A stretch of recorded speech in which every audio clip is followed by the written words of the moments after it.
Hello students, today we are going to start very interesting topic in networks theorem which is nodal analysis. According to the name, हमें given circuit में nodes को analyze करना है. क्या करना है? Nodes को analyze करना है. टॉपिक का नाम है हमारा नोडल एनालिसिस, मतलब सर्किट में हम नोड को एनालाइज करेंगे. ठीक है. अब क्वेश्चन ये उठता है कि आप सर्किट में नोड एनालाइज तभी कर पाएंगे जब आपको पता हो नोड होता क्या है. तो चलिए देख लेते हैं नोड क्या होता है. तो नोड एक ऐसा पॉइंट होता है जहां पर तीन या तीन से अधिक एलिमेंट्स ज्वाइन होते हैं, उसको हम नोड कहते हैं. अब नोडल एनालिसिस के लिए हम लोग केसीएल यूज करते हैं. केसीएल होता है किरचॉफ्स करंट लॉ. और किरचॉफ्स करंट लॉ क्या कहता है? आप पहले पढ़ चुके हैं. At any node the algebraic sum of all incoming currents is equal to the algebraic sum of all outgoing currents. That means कि किसी भी नोड पर आने वाली सारी करंट्स का एल्जेब्रिक सम बराबर होता है जाने वाली सारी करंट्स के एल्जेब्रिक सम के. तो चलिए अब एक बार नोडल एनालिसिस का कॉन्सेप्ट समझ लेते हैं. यह हमारे पास एक गिवन सर्किट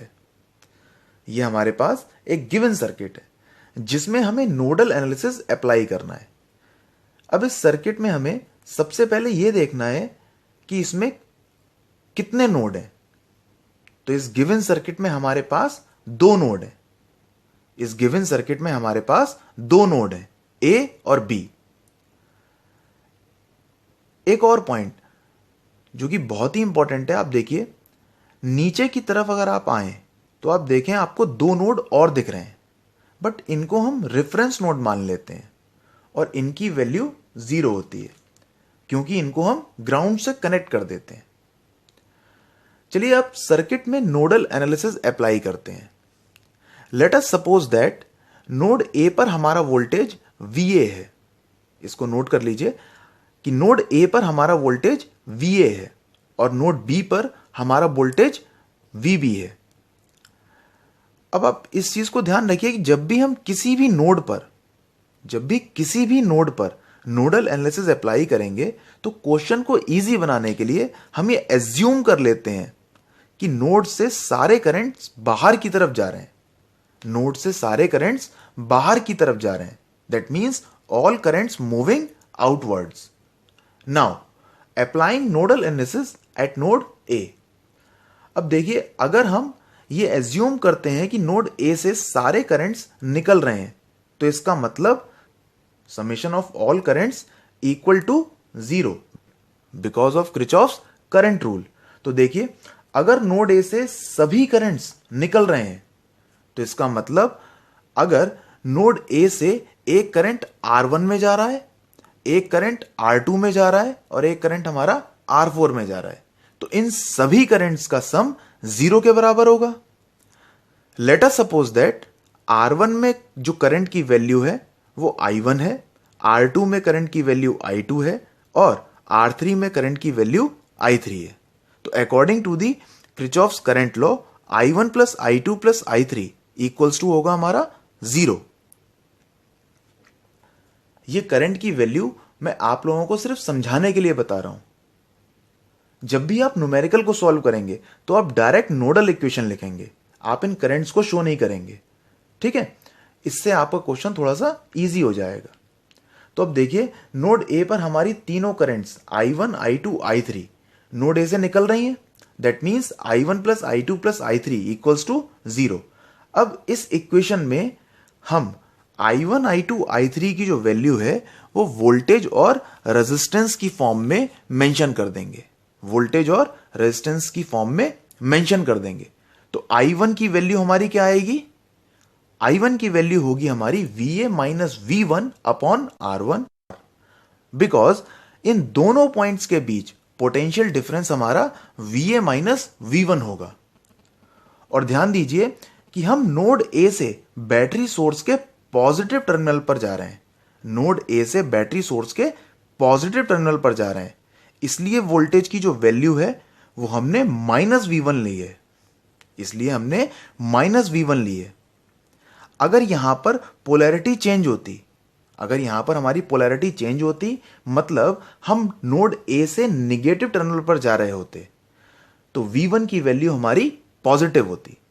ठीक है, इसी तरीके से आप देखिए I2 की वैल्यू हमारी होगी VA minus VB upon R2, क्योंकि हम VA से VB की तरफ जा रहे हैं, पोटेंशियल डिफरेंस हमारा इसमें होगा VA माइनस VB, तो करंट की वैल्यू हमारी आ जाएगी VA minus VB upon R2। इसी तरीके से I3 के लिए पोटेंशियल डिफरेंस हमारा क्या होगा, VA माइनस 0, पोटेंशियल डिफरेंस होगा VA माइनस 0, क्योंकि रेफरेंस नोड पर हम जा रहे हैं, रेफरेंस नोड की वैल्यू पहले से ही उसका वोल्टेज हमारा कितना है 0, तो I3 की वैल्यू हो जाएगी हमारी VA upon R4, VA upon R4। अब ये तीनों वैल्यूज को हम इस गिवन इक्वेशन में पुट कर देंगे, तो नोडल इक्वेशन आ जाएगी हमारी VA minus V1 upon R1 plus VA minus VB upon R2 plus VA upon R4 equals to 0। इसको हम इक्वेशन 1 नाम दे देंगे। ठीक है, इसी तरीके से अब हम नोड बी के लिए नोडल इक्वेशन लिखेंगे। तो चलिए नोड बी के लिए नोडल इक्वेशन लिखते हैं। अगेन हम एज्यूम करते हैं कि नोड बी से सारे करंट बाहर की तरफ निकल रहे हैं, नोड बी से सारे करंट बाहर की तरफ निकल रहे हैं, तो अगेन तीनों करंट्स का सम 0 के बराबर होगा। तो देखिए R3 में जो करंट की वैल्यू होगी वो क्या होगी हमारी, वोल्टेज और रेजिस्टेंस की फॉर्म में।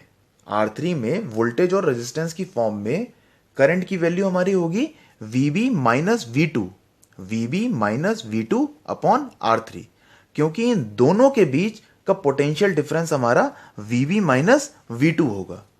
इसी तरीके से R2 में current VB minus VA upon R2 और R5 में current VB minus 0 upon R5 होगी, that means VB upon R5। Add कर देंगे तीनों करंट्स को, तो ये हमारी नोड बी के लिए इक्वेशन आ जाएगी, इसको हम इक्वेशन 2 मान लेंगे। अब आप देखिए अगर आपको गिवन सर्किट में वोल्टेज V1 V2 और सारे रेजिस्टेंस की वैल्यू पता होती, अगर आपको इस गिवन सर्किट में V1 और V2 की वैल्यू और जितने रेजिस्टेंस लगे सबकी वैल्यू पता होती, तो आपके पास इक्वेशन 1 और इक्वेशन 2 वेरिएबल इक्वेशन आ जाती, जिनको सॉल्व करके आप VA और VB की वैल्यू फाइंड आउट कर लेते, तो हमारे नोड वोल्टेजेस आ जाते, मतलब जो नोड 2 हमने माने थे, एक VA और एक VB, इन दोनों पर वोल्टेज की वैल्यू हमें पता लग जाती। यही हमारा नोडल एनालिसिस है। इसी तरह से हम नोडल एनालिसिस के किसी भी सर्किट में, नोडल एनालिसिस के किसी भी सर्किट में नोडल एनालिसिस को अप्लाई करके नोडल इक्वेशन बना लेते हैं और उनको सॉल्व करके नोड्स पर वोल्टेज की वैल्यू को फाइंड आउट कर लेते हैं। आई थिंक नोडल एनालिसिस का कुछ कॉन्सेप्ट क्लियर हुआ होगा आपके माइंड में। नेक्स्ट लेक्चर में हम लोग इससे रिलेटेड कुछ और न्यूमेरिकल करेंगे, नोडल एनालिसिस के कॉन्सेप्ट को क्लियर करेंगे। आज के लेक्चर में इतना ही। Thank you so much.